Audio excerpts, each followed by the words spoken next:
तो अगर देखो तुम तो जैसे कोई बाइनरी स्ट्रिंग है जैसे 0 1 0, तो इसमें 1 जो है ये 1 हील हो गया क्योंकि इसका दोनों नाइक बोर्ड एलिमेंट इससे लेस है। और फिर सेम अगर इस बाइनरी स्ट्रिंग को देखो तो यहाँ पे 2 हील है, right, because here both the two has both typeword elements are lesser than that one, right? Like, see, for this one both the typeword elements are 0, that is lesser than 1, so it's a heel, right? Similarly for this one, and for valet, both the typeword elements should be strictly greater than that। तो इसमें ये 0 जो है वो वेले हो गया क्योंकि दोनों साइड मतलब इससे ग्रेटर है, 1 1 है, राइट। तो अगर इस बाइनरी स्ट्रिंग को देखो तो इसमें 2 हील और 3 वेले हैं क्योंकि ये 1 जो है इस 1 के दोनों साइड जो नाइकवर्ड एलिमेंट है वो दोनों इससे लेसर है, तो एक हील ये हो गया। सिमिलरली फॉर दिस वन ये भी हील है। और वेले के लिए कंडीशन यही है कि नाइकवर्ड एलिमेंट जो है वो ग्रेटर होना चाहिए, राइट। तो ये 0 को देखो तो दोनों साइड 1 1 है, तो ये एक वेले हो गया सेम ये, और सिमिलरली ये भी वही वैसे ही है। ये दोनों 1 के लेफ्ट में राइट में तो 0 है बट लेफ्ट में कुछ नहीं है, तो इसको इग्नोर करेंगे। Similarly for this last one इसके राइट में कुछ नहीं है, तो फिर ये भी इग्नोर हो जाएगा। तो इसमें 2 हील और 3 वेले हैं। Okay, so Chep thinks that his string S is shortest among all binary strings with n heels and m vowels. You don't quite trust his words, so to verify his claims, you would like to find the shortest binary string with exactly n heels and m vowels. So actually, we have to make a binary string that should have exactly n heels and m vowels, right? और वो जो है string का जो length हो वो shortest होना चाहिए। जैसे कि अगर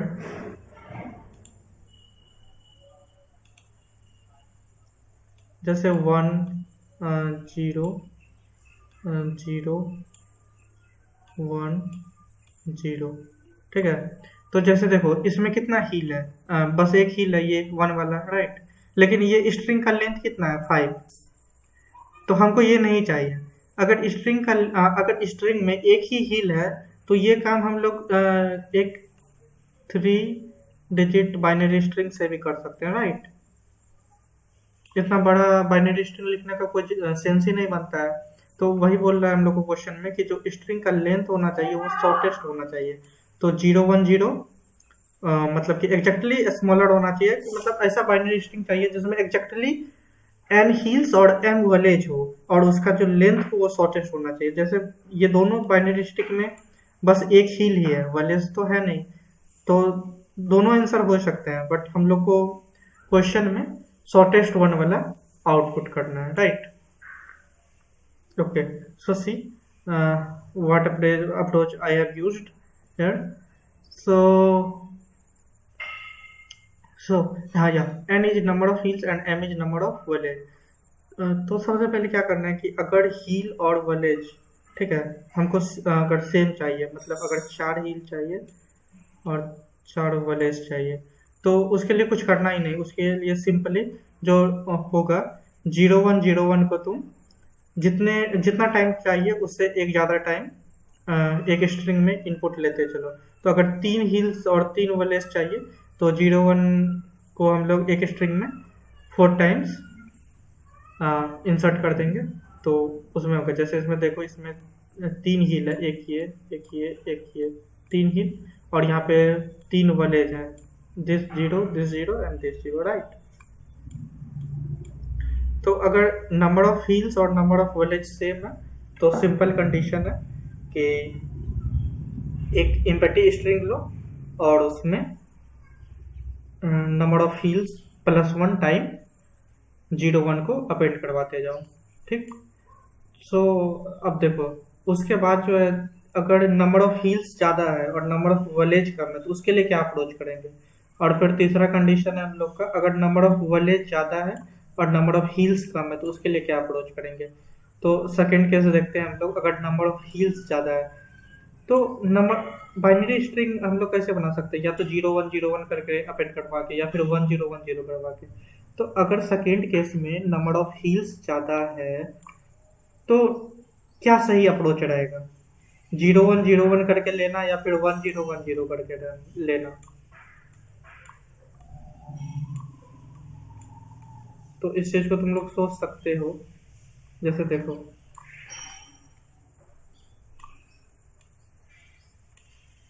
अगर इस फर्स्ट बाइनरी स्ट्रिंग में देखें तो यहाँ पे दो हील्स है, राइट, और स्ट्रिंग का जो लेंथ है वो 5 है। सेकेंड स्ट्रिंग का भी लेंथ 5 है, लेकिन यहाँ पे सिर्फ एक हील है। तो हम लोग को ये यहाँ से ये ऑब्जर्वेशन कर सकते हैं हम लोग कि अगर 0101 करके ले रहे हैं तो नंबर ऑफ हील्स ज़्यादा आ रहा है।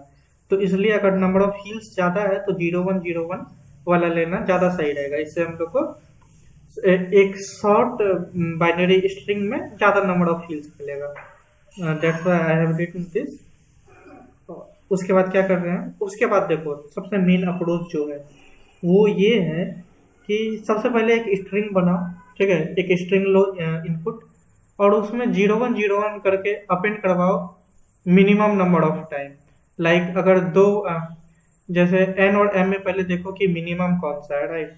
तो अगर एम मिनिमम है तो दो वैलेज है, तो 2 टाइम्स 0101 इसमें अपेंड करवा दो, ठीक।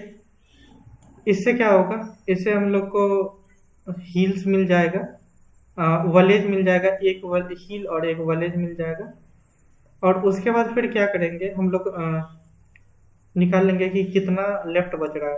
तो n-1 तो c हो जाएगा, c वैल्यू। अब c नंबर ऑफ टाइम हम लोग 010 अपेंड करवा रहे हैं। 010 ही अपेंड क्यों करवा रहे हैं,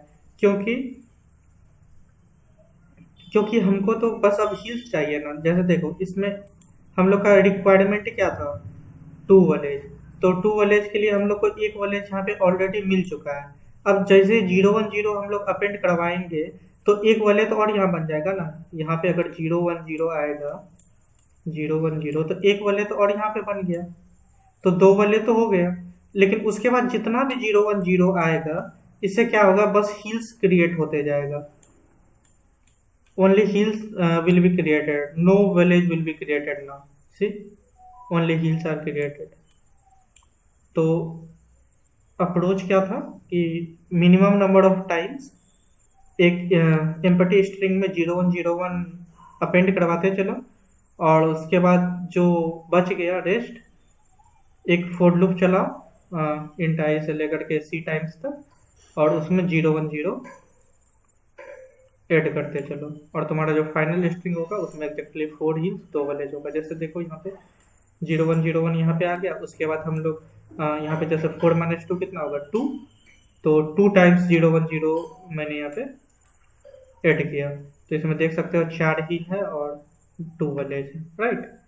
अब अगर नंबर ऑफ वलेज ज़्यादा है, मतलब 4 वलेज है और 3 हील्स है, तो अब फिर यहाँ पे देखो जैसे मैंने यहाँ पे डिस्कस किया था, अगर वलेज ज़्यादा है तो फिर क्या सही अप्रोच रहेगा, 0101 लेना या फिर 1010 लेना?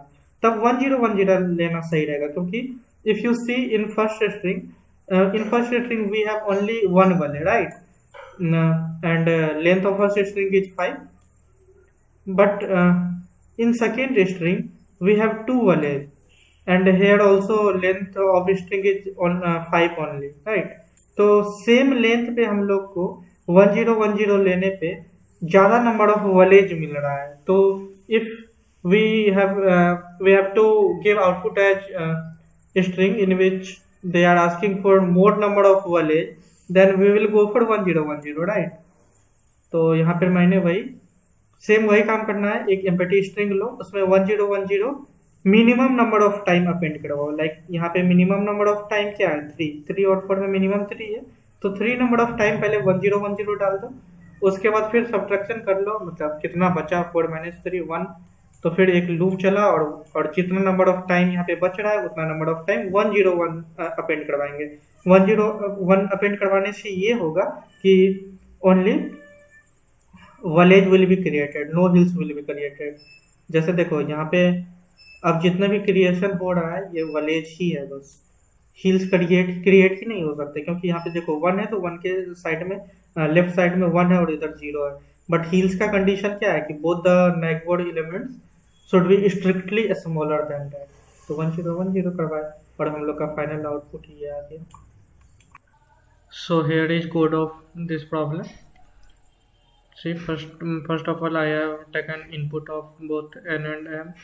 Then I have taken two empty strings, x and xh. In x, I am appending 0 and 1, and in xh, I am appending 1 0. As I told earlier, that we need two kind of strings. If there is more number of fields, then we will be using 0101 string. If there is more number of village, then we will be using 10 string. So here is complete code. Thank you.